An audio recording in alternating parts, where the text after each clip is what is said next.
Welcome to the Danny Clinkscale Reasonably Irreverent podcast. Insightful and witty commentary, probing interviews, and detours from the beaten path.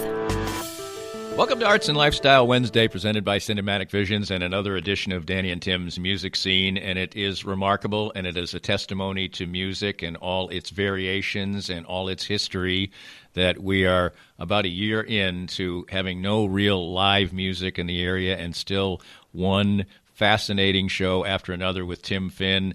It makes me feel good every time. It's therapeutic for me. It's joyful for me.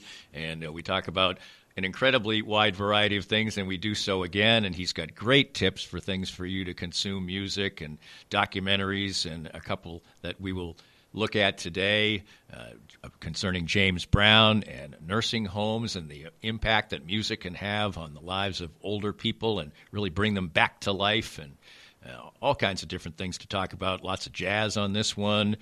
We have Carole King. We've got a whole lot of stuff, as usual, to talk about. Chick Corea, the Mavericks, a whole lot more than that, and it's always done with such panache by Tim Finn, and it's a pleasure for me to just merely be the steering wheel of this particular event as we talk music on Danny and Tim's Music Scene. It's brought to you as part of Arts and Lifestyle Wednesday, presented by Cinematic Visions. More of Danny's Reasonably Irreverent podcast after this.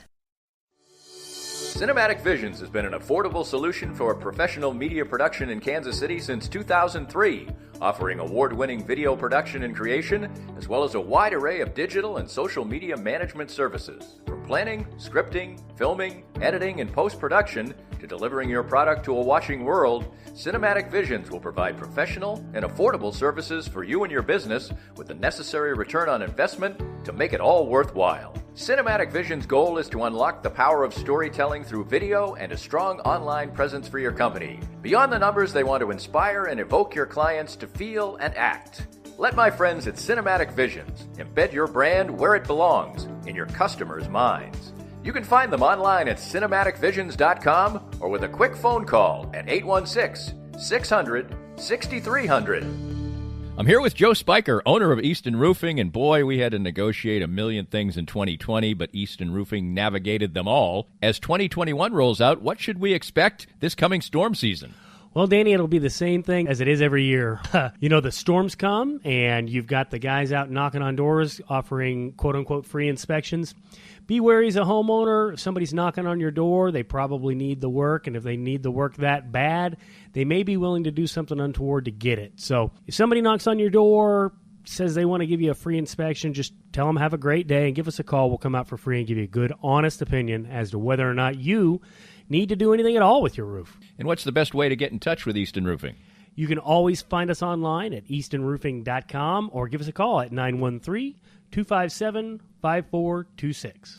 Easton Roofing. Integrity matters. It's time to visit once again with Dr. Brad Woodle of Advanced Sports and Family Chiropractic and Acupuncture. And Dr. Brad, your group has reached a significant milestone in receiving a prestigious award. Danny, we've been honored for the 10th year in a row to receive the 5-Star Service Award from Integrity Doctors. And what this means is that all of our offices throughout Kansas City have made sure to give people excellent chiropractic and acupuncture care, be on time, and do a very complete and thorough job, and have great responses back from patients. I know firsthand because I was just treated, for instance, today by you. You have a wide range of fantastic services. Absolutely. Chiropractic, acupuncture, physiotherapies, rehab, anything that you need to keep you well in bones, muscles, joints, and nerves. And I can't say how much it's benefited me in the time I've coming here. Upwards of 2 years, my back has improved 100%. And you can have that same kind of treatment too. For more information and your chance for a healthier way of life, visit asfca.com/Danny today. I'm here with Tim Emerson, the owner of Emerson & Company. And Tim, give us an idea of the range of services that you provide from Emerson & Company. At Emerson & Company, we do credit card processing, payroll services. We do bookkeeping, merchant accounts like point-of-sale systems. What would you say differentiates you from other companies in the field, and what makes you special? I think what makes us unique is that we're a small local business making regional decisions on companies. We create a profile for the business and then put it out to our different vendors in a very competitive environment and tailor those needs to the specific business, which usually ends up in a great fit or great result for the company. And, of course, the idea is to save money, right? Save money, and actually sometimes I'm surprised where actually a solution that may cost a little bit more ultimately does save money, but we're not conditioned to think like that sometimes. Emerson and Company. Check them out at emerson-co.com or call them at 816-360-9092. If you'd like to join these and other great sponsors and market your business to a growing and engaged audience, contact us at danny@dannyclinkscale.com. Look forward to hearing from you. Well, Tim, we all are about ready to thaw out. I was talking to you before we went on, and I mentioned that the only fun game I got to play during our 2-week cold snap was the realization a couple of days ago that my car thermometer does indeed have minus as a feature. That when it goes below 0, it does say minus something. So I discovered that. And, for all the times to have the worst cold snap I can certainly remember in Kansas City. Now, you're from upstate New York, so you probably experienced some of this when you were a kid. But, 2 weeks of this, I don't think we've ever had this in Kansas City. I certainly can't remember it. I do remember a couple of points. Late 1983, it was right before I started graduate school in Lawrence. It was barbarically cold, not for 2 weeks, though. And then in 1989, when I moved back to Kansas City from Detroit, it was like it was negative 28 was the temperature, not the wind chill one day. It was a negative 28 and never felt cold like that. Strangely enough, I grew up like north of Buffalo, but we got a lot of snow. It wasn't Arctic air as much as it was tons of lake effect snow. So, no, this is strange cold for me too. And I think it probably is no matter where you grew up, unless you grew up in the Arctic Circle or something. But yeah, it's insane. And been on the phone with my daughter who's down in Fort Worth, Texas, and has been without electricity and thus heat or anything since like 3 a.m. yesterday. And it's 34 degrees in her apartment. Wow. And yes. And so they're spending time in the car. A store around them reopened somehow, but there's hardly anything left. So, and all their food needs to be prepared. Their oven is electric. So that's been the hardest part for me, is just checking in with her and how she's doing. But she's like, yeah, we'll get through it. It's going to be 70 there this weekend. So. Yeah, that's the thing that's strange. It's strange how the cold air can go down into Texas, but it doesn't often get to that far south in areas where there's ocean effects or whatever. Mm-hmm. We had a nice coinciding with the temperature dipping below 20 to have our heating system be compromised and start working at about 1/3. And it was in the upper 50s in our house for a little bit before we got it fixed. But I know in some areas of the house it was even colder than that, so that's no fun at all. And all it does is lead you to cozy up under some blankets or in front of a fire and maybe consume some music. And I know you've seen a couple of great documentaries that you can recommend to folks, and one of them involves really issues of a day and issues that resonate, unfortunately, still to this day, involving James Brown, the great musician. So, yeah, our favorite streaming service, Canopy, which you can get through the Kansas Library System, last week it was running this series of documentaries in honor of Black History Month. Many of them were music documentaries. There was one about a Prince tour in the mid-'80s. There was about the Wu-Tang Clan, and just a lot of really interesting documentaries I hadn't seen, and that series is gone. I was sad to find out today, but I did get to see this documentary called The Night James Brown Saved Boston. And in a nutshell, it was this April 5th, 1968. It was right after Dr. Martin Luther King was assassinated. I remember this because I was 8 or 9 years old, and there were just riots, and these were fierce, ferocious riots in cities all across the country. It was bad. And he was, the powers that be in Boston were thinking about canceling the show. Boston, it's about as segregated, at least back then, as any city ever was. And it meant there were going to be, a large part of his concert crowd was going to be black, crossing the line, sort of the invisible, racial divide there. And a lot of nervousness. The new mayor, Kevin White, wanted to cancel the show. He was persuaded not to. And not only did they not cancel it, they televised it that night throughout Boston, one of the radio TV stations, and it was on the radio too.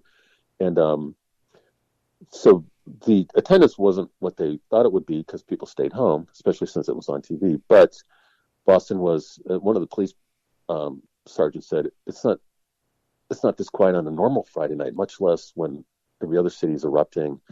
And so violence was pretty much next to nothing.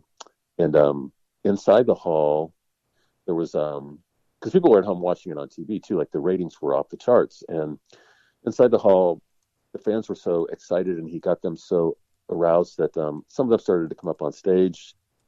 The Boston police who were there got nervous and agitated, and it would reach the point where things were about to go bad. And James Brown got out there, separated the sides, this is where at least for me, it's the first mention of this that he used this phrase, like, we're black, we're proud, behave, let's be cool, let's keep the show going. The police moved back and the show went on. And so not only was he instrumental in quieting the city for a night or so, but he had to do the same inside the arena.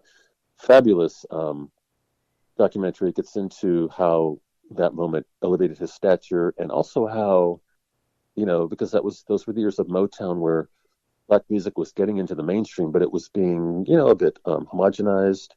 But James Brown was bringing the taproot Southern soul and R&B, and that made its way into the mainstream, and it set him up to be what he would become, at least as a music icon, someone who changed things socially and musically. The thing that is amazing from my youth about James Brown is my mother she's not a conservative lady, but she never really opened up about, she never seemed to be like a cool person. We didn't listen to much music in our house, and my dad used to listen to show tunes. And then one day we used to watch sometimes together the Mike Douglas show, which came on late in the afternoon, and James Brown came on.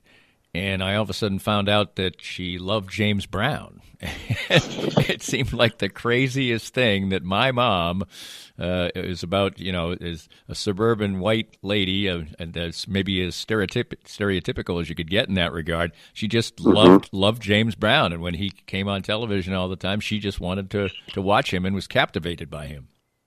Oh, he was so charismatic. And his music was, how could you resist it? It was just so energetic and so groove driven, and it was such great dance music.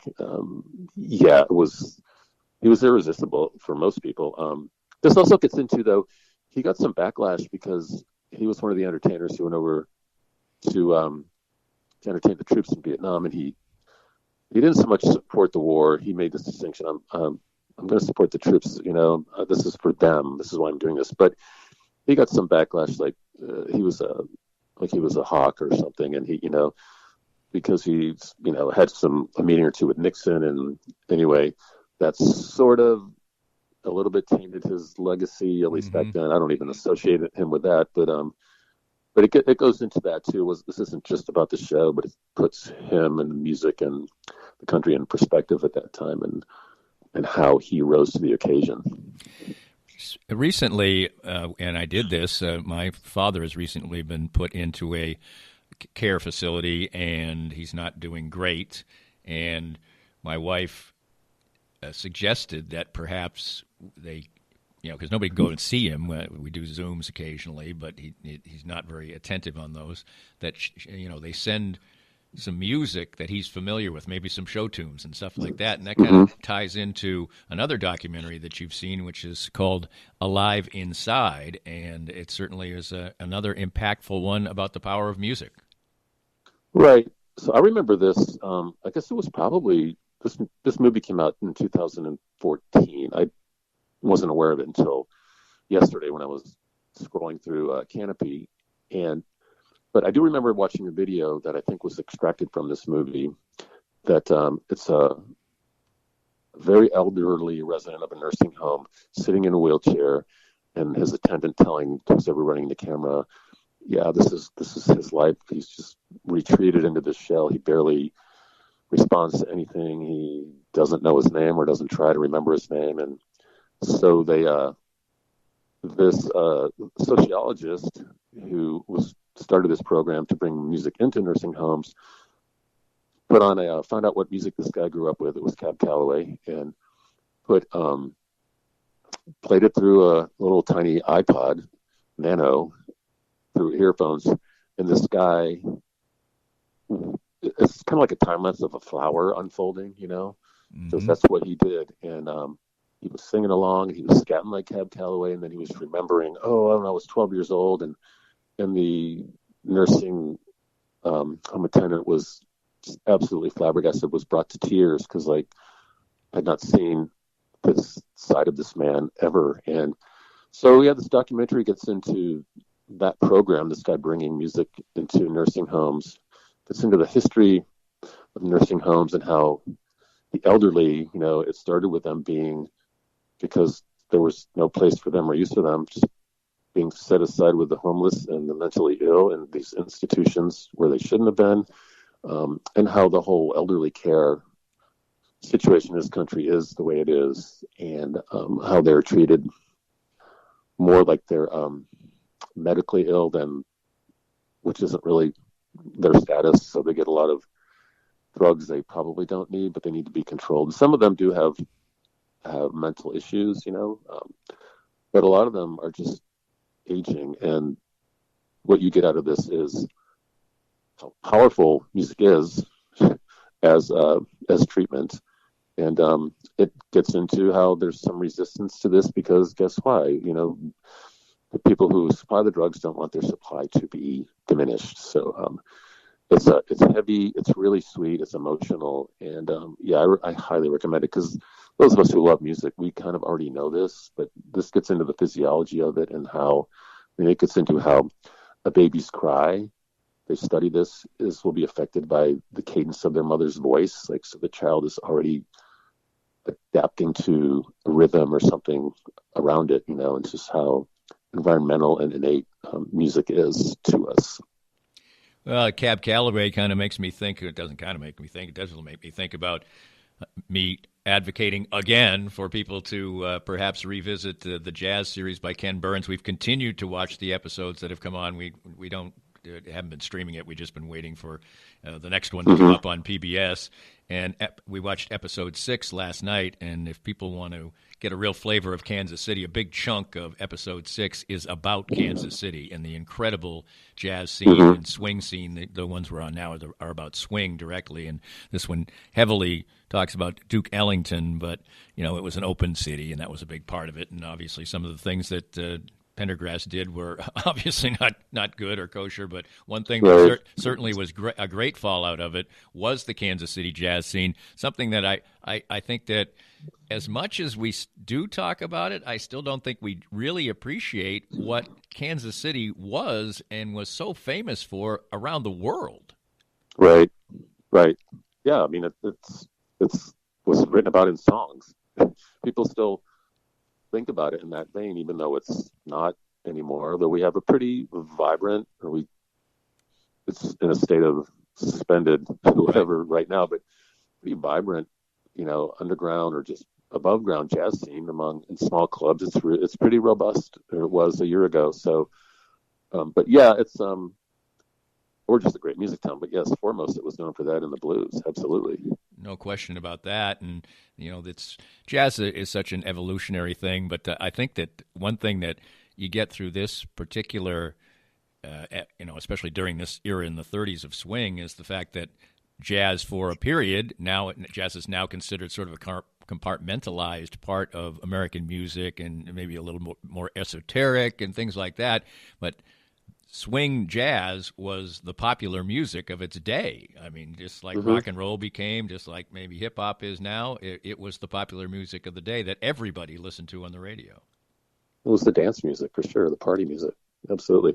Just a note, just so that I could watch a lot of those Ken Burns documentaries and other shows on PBS. I subscribe to this PBS Prime or PBS Plus through my provider. I get Sling, and it's $5 a month, and you get access to everything. So, including, I've been watching the country music documentary again, and was every night I'm surprised at how much I've forgotten already, and because there's so much to digest. But yeah, that's been just a real another revelation, and how important, how bedrock the country music is to us, and plus the music is great, and Peter Coyote's voice is just very soothing. I love listening to him.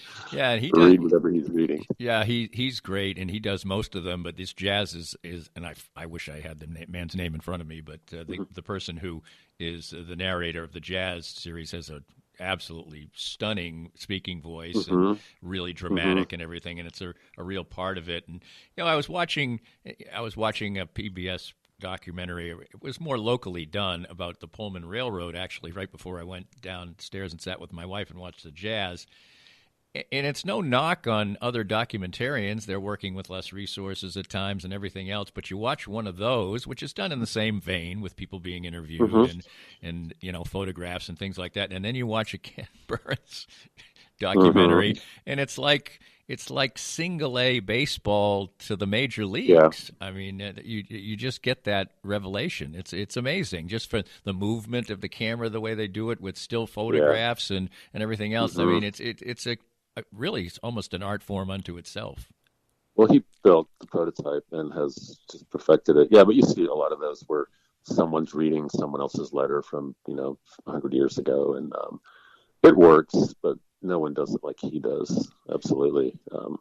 That's what makes those, as much as anything, so enthralling, is how they're produced and how they're made, and just how slick they are and how easily they are to digest. No question about that. Well, nobody does it like Ken Burns. Nobody does it like Tim Finn. We love to have him every other week as well, right here at Arts and Lifestyle Wednesday, presented by Cinematic Visions. And we will continue coming up next with more as we dig into music and try to warm ourselves up here in this icy February in Kansas City.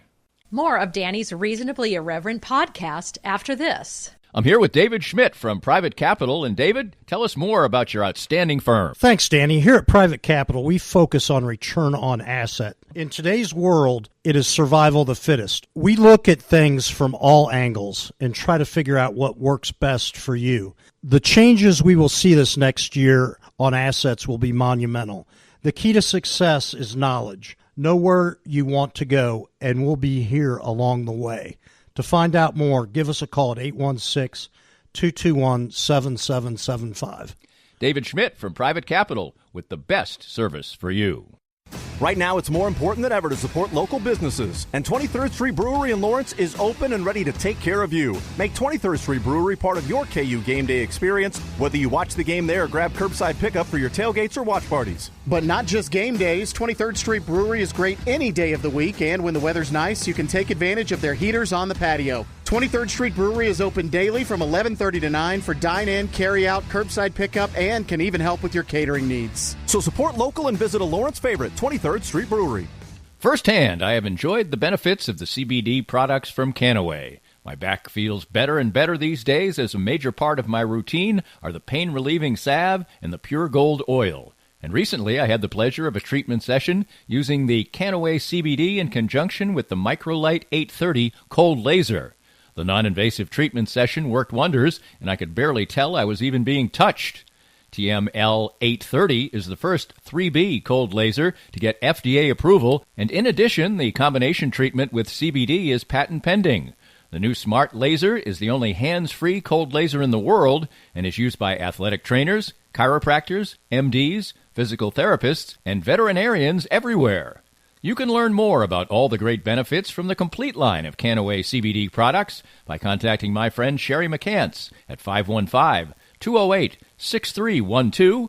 That's 515-208-6312 to get outstanding information about Canaway. Most of us have experienced auto accidents, and it's no fun. And even less fun is trying to work on the insurance aspects afterwards and getting full value after an auto accident. I'm here with David Cowan from RecExpert.com. And David, you have an unusual and important niche for people after an auto accident. We have a passion to teach car wreck clients what they deserve. Getting your car repaired only fixes the damage and the paint. Getting paid for your car's loss in value is called diminished value. Chances are you've never heard of this before because most people aren't looking out for you. We help people collect thousands to tens of thousands of dollars for their car's loss in value after the wreck. And if somebody wants to come to you for that, what's the original assessment cost them? We offer a free review of any insurance claim to see how we can help. You can't beat that. Great expertise and assistance in getting full value after an auto accident from David Cowan.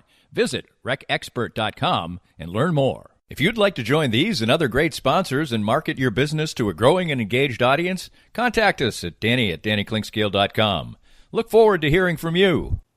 We're back with Tim Finn. You can read him in Kansas City Magazine. Hopefully it'll be churning out reviews and previews of shows here in the near future. We'll get into that a little bit coming up. And also you can hear him on 90.9 The Bridge as well. And you hear him right here every other week. And it's a great treat for me. Always puts a smile on my face and a spring in my step. We're talking about jazz, and we lost somebody in the last week from an era that's completely different. Well, he obviously was still alive, still producing music, but Chick Corea passed away.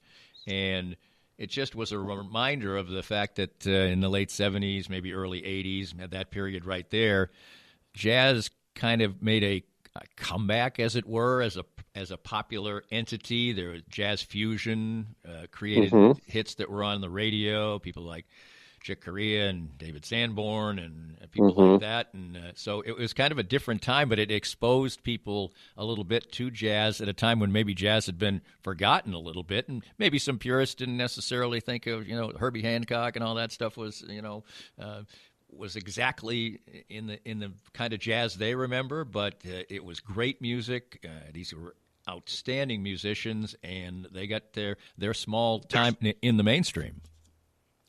Right, so that's when I became aware of people like Stanley Clarke, whose record School Days I still play. It's his fabulous bass player, and those guys are kind of rock stars. I saw Weather Report with Jaco Pastorius at Mizzou, at Jesse Hall at Mizzou when I was a freshman.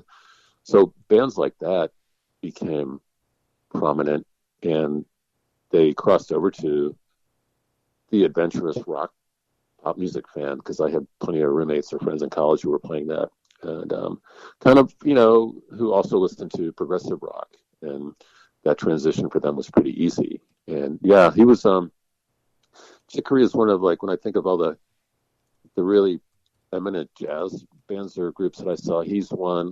Like I said, I saw Weather Report, I saw Gabe Brubeck, I saw Jean-Luc Ponty, the violinist. Right. So whenever I've had the chance, even though I'm not super steeped and literate in the form, I'm kind of aware of who the giants are. I've seen Wynton Marsalis a couple of times. So just to, it's a much more passive experience for me, just watching them play and knowing that they are just absolute, the elite of the elite on their instruments and in their genres. So, I saw Chick Corea at the I think it was at the Folly Theater back in the 90s, just because I'd known him. My brother had some Return to Forever records, and I just thought, I'm not going to pass the chance to miss this guy. And I saw David Sanborn once at the Midland too. So I do step out and do the jazz thing every once in a while. But I remember really loving David Sanborn's sound, and it's so funny how things will change. When I hear it now, I don't like it as much. I don't. He was little, on the outskirts of smooth jazz. Yeah, it was a little more. It's a little blaring for me. I don't know what it seems like. There's less sophistication to it. I don't know, but I loved his sound, and he had a popular song called "Bang Bang," which I still is on my Spotify playlist, and there are things I really enjoy. But now when I hear something, I'm like, that's a little candy for me. I think he crossed over and he recorded with rock stars. So yes, he was on Springfield, many. Born to Run. But he also, if you want to hear a great bass solo and David Sanborn, not the Hooper. Yeah, he has. There's a song called Ian Hunter solo record called All American Alien Boy, And the title track, Jacko plays bass on it and does this out of this world solo, but David Sanborn's doing the sax on that and does a sax solo. So those two are together in the studio. But it's a great song. It's a really rock and groovy song, and those two bring other elements into it. But primarily, it's Jacko's bass on that is just absolutely fabulous. I'll play just the solo back to back to back because it goes everywhere, but it fits the song. And last week also passed, in a completely different vein, the 50th anniversary of Tapestry, Carole King's breakout solo album, and there were a lot of tributes put out for that, and it was certainly a groundbreaking thing. I saw the musical Beautiful on Broadway a few years ago, and it was really a fantastic show. But it was a real statement on more than one level of a person who was creating personal music. It was a woman, taking on something, a role that maybe was completely different. She had just been a Tin Pan, she'd been a Tin Pan Alley songwriter who became part of the American folk rock scene, or maybe in part created the singer-songwriter label anyway. And it does shake you a little bit that it was 50 years ago, but it's quite an amazing album that holds up very well. So I had two older sisters who influenced my music taste because they were older, they babysat, they had spare money, and they bought a lot of records. And that was one record that they bought and played over and over. So I couldn't escape it, but didn't necessarily want to because the songwriting was just so, it's one of those start to finish perfect records. It's just absolutely seamless and perfect. Everything about it is well done. If you look at the liner notes, who plays on that, it's a who's who of the studio musicians from back then. And, everybody kind of wanting to be on that record. And it deserves to be acknowledged as one of the best records of its time, and it still stands up because, when you're as gifted a songwriter as she was, and she was writing songs for others before that still stand up. Of course, that record's going to stand up, and I guess it seems like 50 years to me because I remember being how old I was when I first heard it and where we lived, and but I have a bonus version on CD, and I have an old version of it on vinyl, and just played it, probably 3 or 4 months ago, not realizing that it was coming up on his 50th birthday. But she's great. One of my regrets is I had a chance. She came to the Sprint Center with James Taylor, and they did a show, and I passed on it to do another show, and then once I read the review, I forget who reviewed it for me. Once I read the review, I thought, oh man, I should have gone to that. What was I thinking? How did I pass up Carole King? But it was probably the last chance I'd have to see her, but I admire her all over the place. Yeah, it also is an indication of, how somebody with confidence and, goes out there, and she sings like someone who's a songwriter. She doesn't have a great singing voice, but she sings with such confidence and personality and soul. It was kind of like in that jazz thing last night. We were listening to Billie Holiday, who hardly had a great singing voice either, but the songs were so unbelievably heartfelt to that person, and certainly that was reflected in Carole King. Right, she's expressive. And she also wrote songs in her range, I think. I don't notice that her voice is good or bad. I think it's her. So attached to those songs. Yeah, it feels perfect to me. What's I think unique about it too is the fact that her songs can be well covered, but they also are fantastic the way she sings them, and maybe those are the iconic versions. Other versions that have been done are great. So the songs work on both levels. Right. I think I always prefer. It's not always the case, but it's the case with that record. I prefer her versions first. And you're right, there are other really worthwhile covers, but hers are the ones I would go to first. And it's funny, like that people, much younger than us know that record too. It's just become one of those that, kind of like Billy Joel's The Stranger. It just keeps living on. And the younger generations get to know that music because it gets played because it's so good. Well, another personal note for me to close things up, and my wife's birthday is February 27th, and she saw a couple of weeks ago just a thing that came across her. She's a Mavericks, follows the Mavericks on her Facebook page, and they are doing a show on February 27th, an online show where there'll be some Q&A and stuff like that. Recently, as I mentioned, I've watched and rewatched over and over again the El Espanol Austin City Limits, and they're actually scheduled to go to Austin City Limits in April. That doesn't seem like, I was just looking at the website. But anyway, heads up to people who might be fans of the Mavericks, who might miss the fact that the show that is now on its third incarnation of being rescheduled, and maybe we'll see in May. Doubt it, but if you're starving for some Mavericks, there's that ability, and maybe people are getting a little bit tired of consuming their music like that. But to pay for a band that you like seems like a real contribution. And that's something I guess we should do if we get enthusiasm and get a chance to create some income for these. Not that Raul or a couple of guys need it badly, but some of the other guys might. Right, and it seems almost unbelievable that we're coming up on a year of this, that we've been saying this. How much they need our help, but they still do. Also, a lot of those bands and artists, they have staff that need help too. So it's not just them, and not that they can afford to do that, but I'm sure they want to help whoever they can, whenever they can. And so it's touring, being a large touring act is an expensive proposition, and the money is needed by more than just the people on stage. So yeah, whatever you can do. Like I was telling you, one of the owners of the record bar was on Facebook yesterday saying, okay, we're feeling pretty good right now because we're ready to apply for the relief package, and if we get that, that's just going to be golden. We're still planning on being around otherwise, and then they're going to announce a lineup at Lemonade Park, which is was a lot of people's salvation, including mine, a couple of times over the summer. So maybe it's just fitting in the coldest day of the year. We're getting news that once the warm weather arises or comes back, there'll be places to go to see live music. I have to forget his last name now, but just to get back to the Mavericks thing for a second, these are the kind of things that are cool that happen.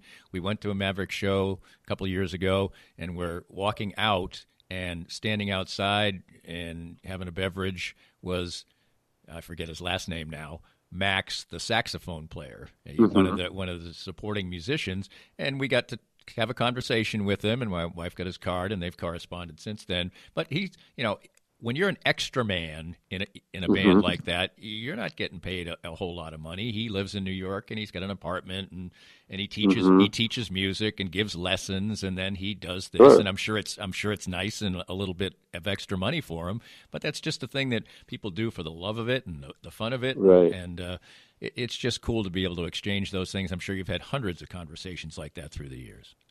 Sure, people are thrilled to be making a living as a musician and not doing anything else. And I know several people in this town who have made that choice. Okay, I'm giving up my part-time job. I'm giving up my other job. I'm going full steam ahead into this music thing. And some of them have done well, well enough to live a comfortable life and sock some money away. And then others, it's more of a struggle, but now it's a struggle for everybody. And, I think they, as much as anybody, they're tired of the streaming. They're glad to get whatever money they can from it and to perform to an audience out there that they can't see. But everybody's itching so hard to get back on stage and to see the people that are listening to them. So I feel for them as much as anybody, because what a thing to give up, especially the longer you've been doing it, to just have it stop and have it severed like that is just got to be so emotionally painful.